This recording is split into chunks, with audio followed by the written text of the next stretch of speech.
लेकिन हाँ उसके पास पैसा है, उसको जाने की छूट है, कोई रोक सकता है नहीं ना। हाँ हमारा काम क्या रहेगा कि जो योग्य है वो जाने के लायक नहीं है, लेकिन क्या करेंगे हम अपना मैंने जो रास्ता तय किए हैं, सारी सुविधाएं हैं हमारे पास। यूपीएससी के लिए कोई ऐसा चीज़ नहीं है जो चीज़ मैंने जो पढ़ने वाला स्टूडेंट रहेगा वो नहीं कर पाएगा, समझे।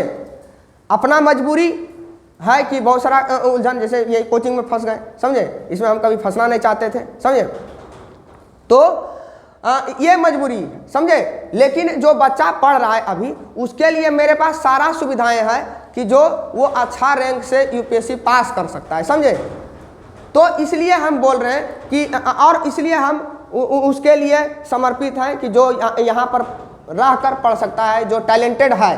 अब हम उतने अजवायर नहीं हैं कि जो एकदम भौथर है, समझ रहे, अब उसको हम जोड़ घटा गुना भाग सिखा कर, समझे, उसको हम आईएएस बनाएं, उतने टाइम नहीं रहता है, समझे। और सब व्यक्ति नहीं बन सकता है। हम पहचानते हैं, एकदम स्पष्ट शब्द में बोल देते हैं कि हम पहचानते हैं उस टैलेंट को, उस टैलेंट के प्रति हमारा सम्मान रहता है कि ये कहीं खो ना जाए, समझे, इसको सही मुकाम पर पहुंचा देना चाहिए, समझे, ये चीज़ है।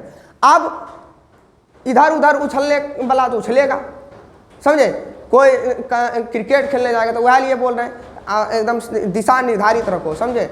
खेलने के लिए इंजॉय के लिए यदि खेलता है तो कभी छुट्टी मिले, रविवार को छुट्टी दे देते हैं कई बार, शाम को खासकर, तो उस टाइम में जाके खेल लो, समझे। लेकिन रोजाना नहीं, रोजाना यहाँ पर कुछ सीखने को नहीं मिलता है, समझे। न फील्डिंग बढ़िया से करेगा, न बॉलिंग सही करेगा बढ़िया, समझे, मैंने कुछ नहीं, समझे।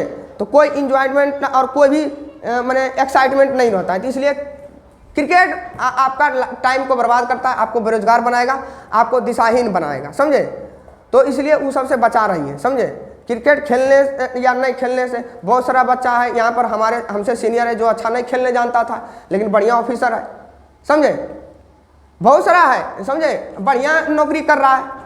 तो जरूरी ना है क्रिकेट से कुछ नहीं आपको निर्धारित होता है। आपका इकोनॉमिक पावर, आपका पॉलिटिकल पावर ऐसा ही नहीं बनता है। जब ऑफिसर बनिएगा तभी कुछ पॉलिटिकल पावर बनता है।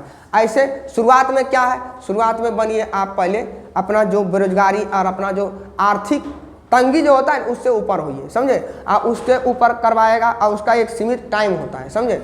सीमित टाइम में नहीं कीजिएगा।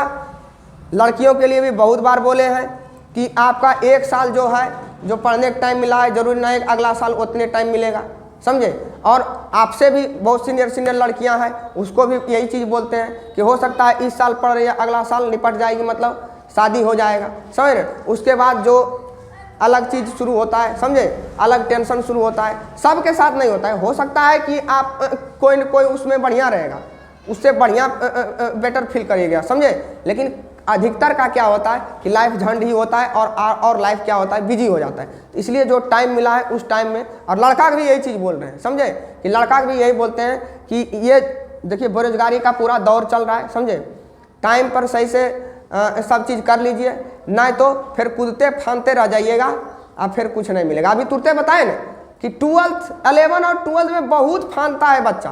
कोई जिम करेगा, कोई क्रिकेट खेलने जाएगा, कोई साइंस लेगा, कोई कॉमर्स लेगा, कोई कुछ लेगा, कोई कुछ, माने ऑल बॉल हो जाता है।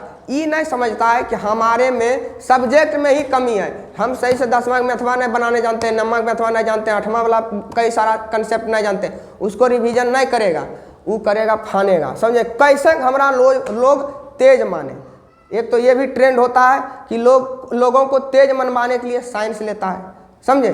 तो ये तो खैर इतना दिन से 10 साल से ले रहा है लोग, आज तक तो किसी को कोई तेज नहीं माना है, समझे। जो भौथर रह गया है 10वां में, 9वां में, 8वां में जो नहीं पढ़ा है, वो आगे भी वो उतने स्थिति खराब रहेगा, क्योंकि सबका सिलेबस में कूट कर भरा रहता है।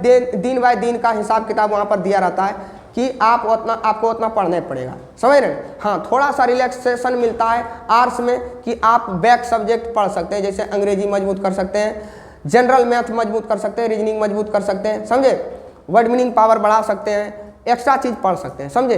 और साथ ही साथ जो 11 का पढ़िएगा वो काम आएगा डायरेक्ट क्या कहते हैं जनरल कंपटीशन में, समझे।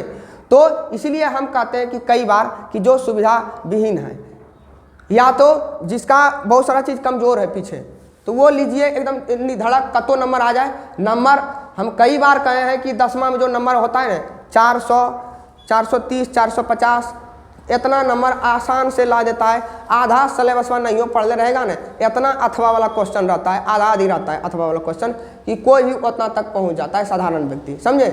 तो अब देखिए, इसलिए उससे कोई फर्क नहीं पड़ना चाहिए, समझे, इसलिए पढ़िए।